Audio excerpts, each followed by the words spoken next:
Nikol Mjedër, Nikol përshëndetje. Mirëmbrëma Altin, mirëmbrëma të gjithëve. Do nisim këtë puntat me një urim, patjetër duke qenë se është edhe 8 marsi, dita e nënave dhe grave. Faleminderit shumë për përkujdesin dhe për dashurinë që na dhuroni çdo ditë, gëzuar 8 marsin çdo femër dhe grua e absolutisht edhe nën. Gëzuar gjithë grave nënave 8 marsin, çai bëre dhurat mamas? Një udhtim së shpejt në verë ajo do të. Mira që udhëtimi është pasuri, Gimi natyrisht me Allianz Travel.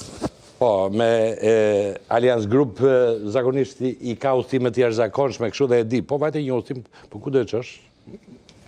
E ka zgjatur vetë, dhe do të shkoj në një ndër vendet egzotike, verë, kjo është jo.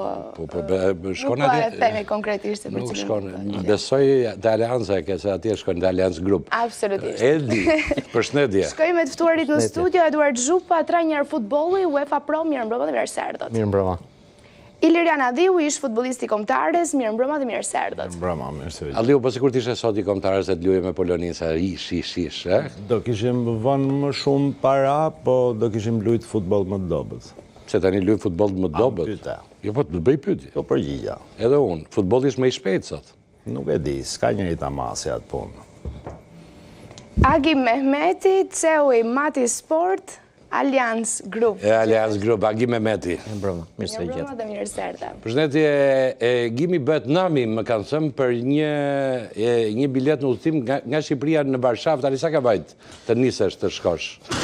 Tani është vendosur një fluturim shtesë, sepse ato vendet e skeduluara me low costin janë mbyllur, edhe këto me tranzite çmimi i shumë sipër, dhe është një charter që është vendosur apostafat një ditë përpara ndeshjes. Dhe kjo charter është pothuajse e mbyllur, është në fund të vetë. Charterin si shkon, domethënë sa paguon? Vlera është 950 euro për person. E kur nisesh? Nisesh një ditë më përpara.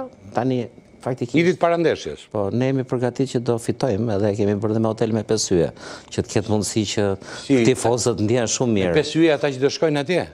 Tifozëria shqiptare. Fleshi një natë atje? Po do flën një natë atje, kanë dhe mëngjesin, kuptohet, ditën e nesërme, kanë autobusët që shkojnë nga aeroporti në hotel dhe anasjellta, sikurse edhe transportin nga hoteli në stadium dhe kthimin mas përfundimit të ndeshjes. Në një farë forme se duat gërrit çik te kjo atmosferë ndeshjes se bëhet nami, ja se sa të prezantoj dhe Todhe, çat të thon Erion Todhe, gazetar me shumë eksperiencë në media televizive, kënaqësi që të kam si gjithnjë në studio.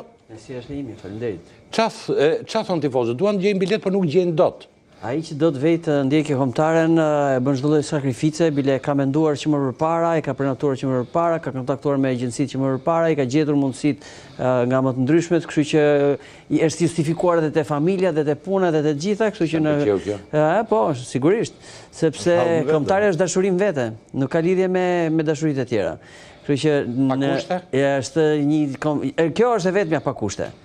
Sepse nuk ka asnjë kusht që mund t'i vësh flamurit kuqezi. Kështu që në këtë kuptim ata që duan të shkojnë i kanë marrë parasysh gjitha. Po problemi që është atje është stadiumi nga 59.000 veta, që i bie 5% të biletave janë si bie rreth 10% që 3.000 bileta. Ku do i gjejnë? Gjenë biletat sepse ka një specifik Polonia.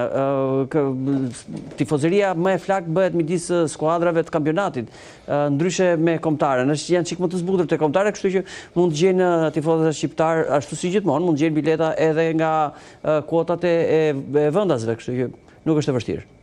Ka gjithmonë. Pastaj agjencitë i kanë lidhjet e tyre, i kanë. Mund marrësh nga kuotat e vendave si? Jo, ka gjithmonë një zgjidhje se përveç, po themi, biletave që ndahen për tifozërinë polake, që është 95% dhe për tifozërinë shqiptare 5%, te 95% që ka gjithmonë disa brokera, faqe online, po themi, që këto bileta që janë marrë nga tifozëria polake, jo e zjarta, sepse zjarta dhe ata e kanë me flamurin, po në gjithën formën ne, ato rishiten në faqe më kuptohet me çmime më të larta dhe dashuria pa kushte që u përmend pak më përpara është më se reale, nuk është vlera as financiare, as koha kur, por ai që do ta ndjeki shkon dhe ndjek dhe është e mbyllur si temë diskutimi. Në fakt në Varshavë nuk kam ke vajti ja vlen gjithë udhtimi qyteti.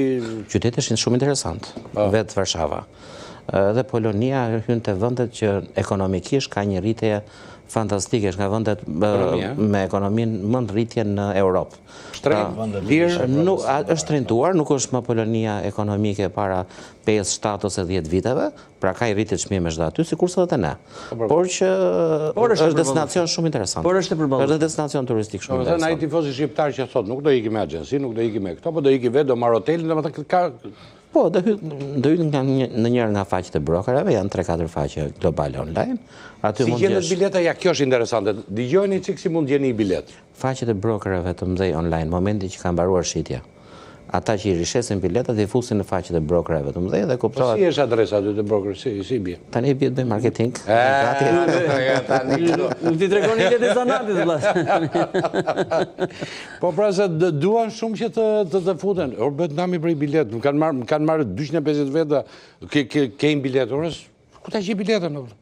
Ta gjej biletën. Biletat janë online, 5% të shqiptarëve i lirë bëhet nami.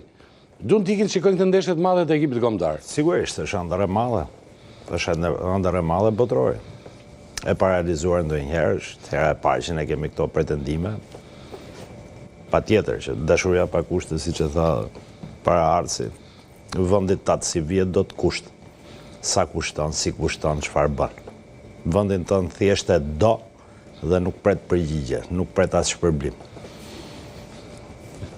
Do e bëjmë gjithë të sakrificë. Po problemi që ndronë atje, sepse to dhe për Edin është kjo, këta tifogrupet, më duket janë i qik të fort në ekipin kombëtar dhe do rikthehen prapë në stadium. Për të ndeshje, më duket federata do që t'i pranoj se kam pas një krisje në marrëdhënie ata. Po shpresojmë që po, sepse jo, shpresojmë që po. Jo tonët.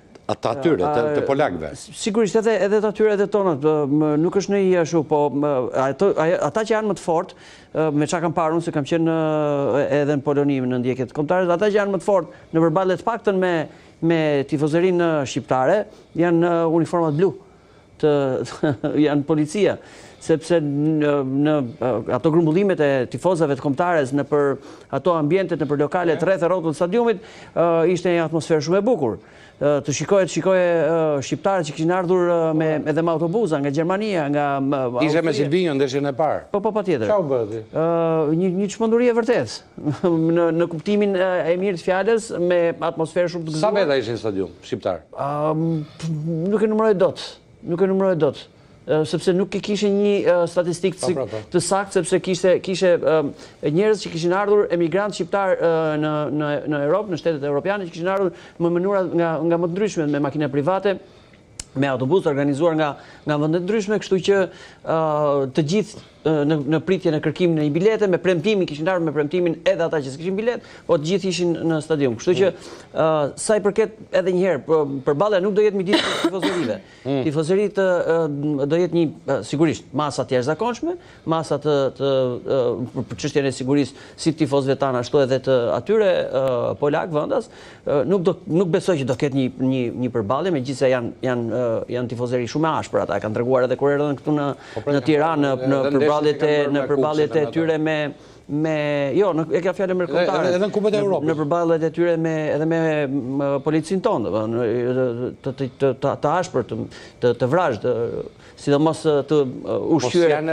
Kjo vrazhësi e ushqyer sigurisht edhe nga alkooli, po patjetër, është e pashmangshme, edhe tanët nuk janë më mangët,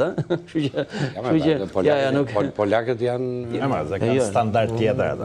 Tani, në një ndeshje të kombëtares që presupozohet jetë fest, tani nuk mund të bëj fest pa birra, tani duhet ta pranojmë, nuk mund të shkojmë me çaj në stadium. Polakët janë zhurmashtë, nuk po e marrin. Legia e Varshavës mbahet nga tifozërit më të ashpra në Europë. Po flasim si tifozëri, nuk po flas për ekimin kombëtar, po flas për një klub polak që është klubi më i madh. Atë është përsinë më të madhe kanë faktikisht ne kemi treguar që sa kemi shku jashtë, tifozëria jon ka festu. Ne kemi festuar, po kur ne nuk kemi thyer qoftë dhe një poçtë rrugës si tifozëri. Kurse këtu kam nga eksperjenca e ndeshjes Dinamo me Jagiellonian, ku incidenti u prodhua nga asgjë. Do thotë autobusët që po shkonin në aeroport u goditën nga tifozëria e Tiranës, pasi kishte përleshje që në stadium këtu ku gjithçka ngjante e qetë. Pra tifozëria polake është tifozëri shumë e ashpër, kupton? Ka të bëjë edhe. Dhe unë besoj që forcat e policisë në Poloni, në rastin që ne do kemi sukses, kanë punë për të bërë, mas ndeshjes.